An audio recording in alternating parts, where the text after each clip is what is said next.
চিত্রা কুকিংসের পক্ষ থেকে স্বাগত জানিয়ে আজকে আমি আবার একটি রেসিপি নিয়ে হাজির হয়েছি। পোস্ত দিয়ে মাশরুম ভাজা দেখাবো।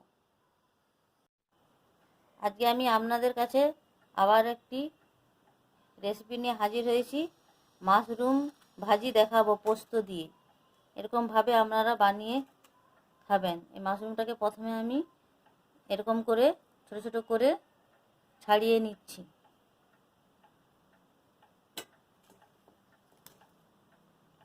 এরকম করে ছোট ছোট করে সবগুলোকে ছাড়িয়ে নেব ঝিরি ঝিরি করে। দেখতে পাচ্ছেন আমার মাশরুমগুলো সরু সরু করে কীরকম করে ছাড়িয়ে নিয়েছি।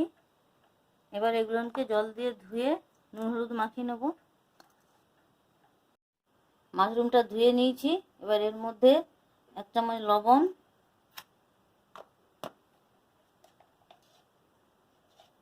হলুদ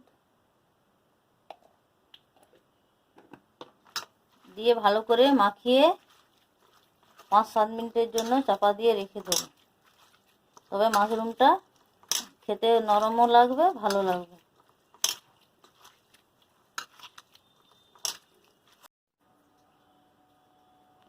মাশরুমটা যে নুন হলুদ মাখিয়ে 5-7 মিনিটের জন্য রেখে দিয়েছিলাম, দেখতে পাচ্ছেন কীরকম নরম হয়েছে। এবার এটাকে রান্না করে দেখাবো। মাশরুমটাকে ভেজে নেব। তার জন্য কড়া বসিয়ে দিয়েছি গ্যাসে, গরম হয়ে গেছে। তেল দিয়ে দেবো, সরষের তেল।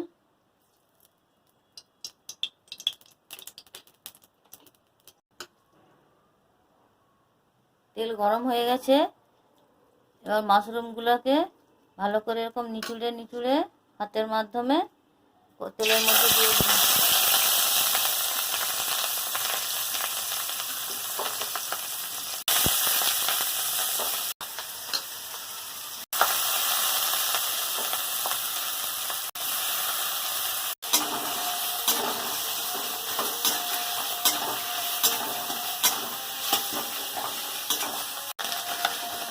এরকম ভালো করে মাশরুমটাকে চাপা দিয়ে দিয়ে ভেজে নেব। চাপা দিয়ে দিলাম।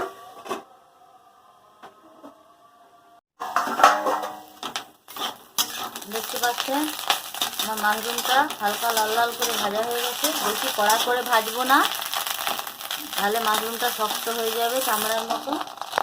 এবার নামিয়ে নেব। দেখতে পাচ্ছেন হালকা লাল লাল করে মাশরুমটা ভাজা হয়ে গেছে। এবার নামিয়ে নেব।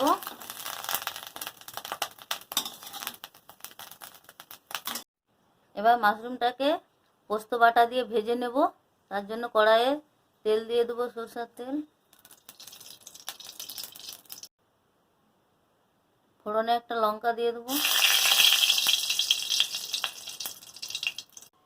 একটা গোটা পেঁয়াজ দিয়ে দেবো।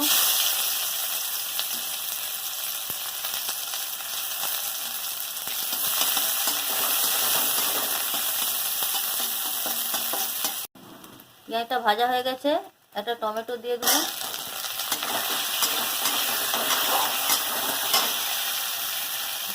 অল্প একটু লবণ দিয়ে দেবো।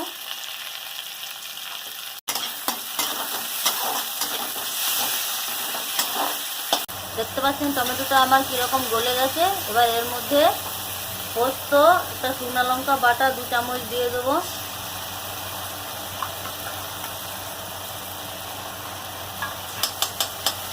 একটু নেড়ে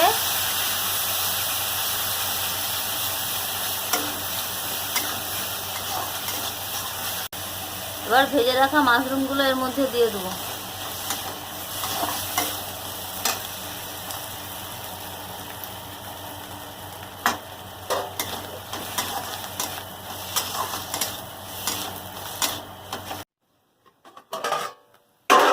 শুকনো শুকনো করে আমার মাশরুমটা ভাজা হয়ে গেছে।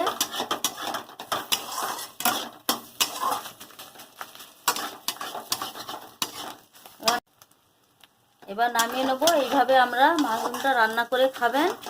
ঘর ছাতু খাচ্ছি না মাশরুম খাচ্ছি বুঝতেই পারবেন না। নিমেষেই 1 থালা ভাত শেষ হয়ে যাবে। এতটাই খেতে টেস্টি হয়। এবার নামিয়ে নিচ্ছি।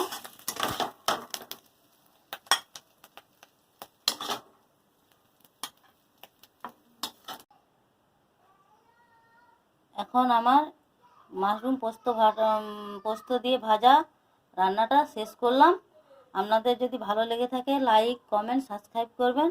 আপনাদের কাছে আরও নতুন নতুন রেসিপি নিয়ে হাজির হব।